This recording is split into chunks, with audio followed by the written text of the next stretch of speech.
तुम सन पुरुष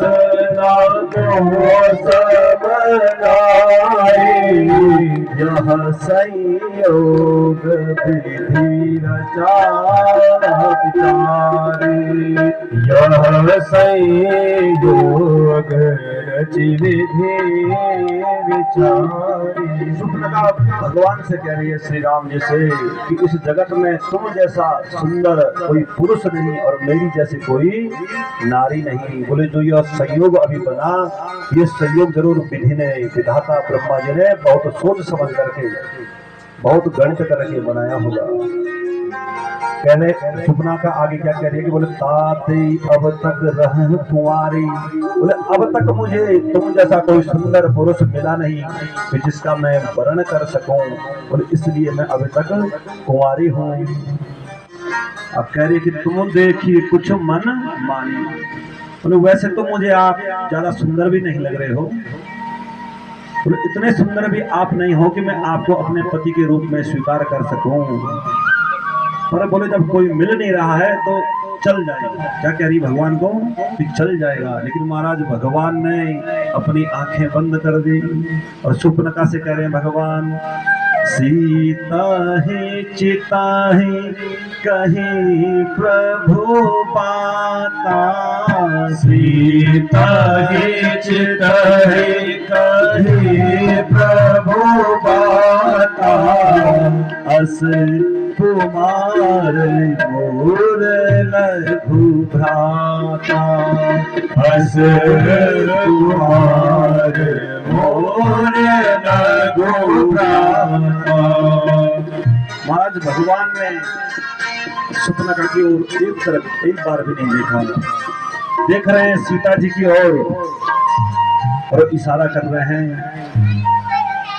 यह कुमार मोर लघु भ्राता। सुपनखा ये जो लक्ष्मण है मेरा छोटा भाई है, इसका अभी विवाह नहीं हुआ है, तुम इससे बात करो।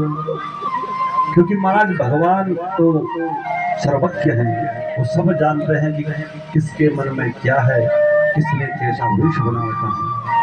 अगर भगवान अगर एक बार भी सुपनखा की ओर देखते और यहाँ पर अगर कृष्ण भगवान एक बार भी आंखें खोलते तो जो पूतना का माया रूपी वेश था, जो सुपनखा का माया रूपी वेश था, वो भंग हो जाता और वो अपने वास्तविक रूप में प्रकट हो जाती। लेकिन भगवान भी चाह रहे हैं कि लीलाएं हो। बोले मैं ऐसी मधुर मधुर लीलाओं को करूं कि ताकि जो मेरे आने वाले भक्त हैं यह मेरी इन लीलाओं का आश्रय लेकर के, इन लीलाओं को श्रवण करके अपने जीवन को धन्य बनाए, पुण्य के भागी बने और इस संसार सागर से इनकी नौका पार हो। भगवान ऐसी मधुर मधुर लीलाएं कर रहे हैं। और जैसे ही लक्ष्मण जी की ओर सुपनखा को भेजा तो लक्ष्मण जी ने तुरंत निकाली तलवार और फट फट नाक बराबर। एक तो ये नाक है भौतिक नाक, और एक नाक का बहुत बड़ा अर्थ भी होता है, मान सम्मान पद प्रतिष्ठा। हर बात में कहते हैं उसने मेरी नाक काट दी। और एक नाक का अर्थ होता है स्वर्ग। स्वर्ग को भी किस नाम से जाना जाता है संस्कृत में? नाक। नाक माने स्वर्ग भी होता है।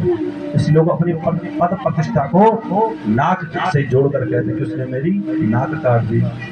तो महाराज जैसे ही लक्ष्मण ने सुपनखा की नाक काटी तो सुपनखा अपने राक्षस वेश में प्रकट हो गई। और यहाँ पर जैसे ही महाराज पूतना आगे आगे चली, भगवान को उठाया और जैसे ही उसने भगवान को अपनी गोदी में रखा, लेकिन भगवान ने एक बार भी आंखें नहीं खोली।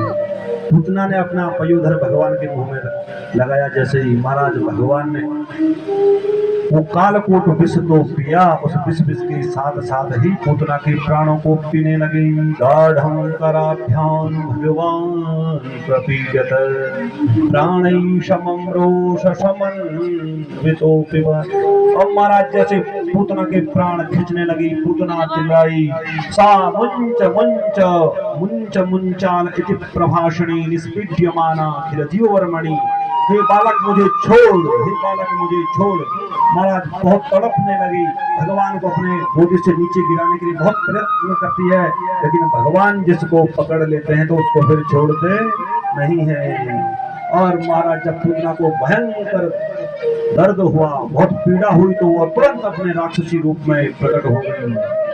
विशाल शरीर पूतना ने बना लिया और भगवान ने उसके स्तनों में जो कालकूट विष भरा था, उस विष के साथ साथ उसके प्राणों को भी पी लिया। पूतना मर्दन भगवान की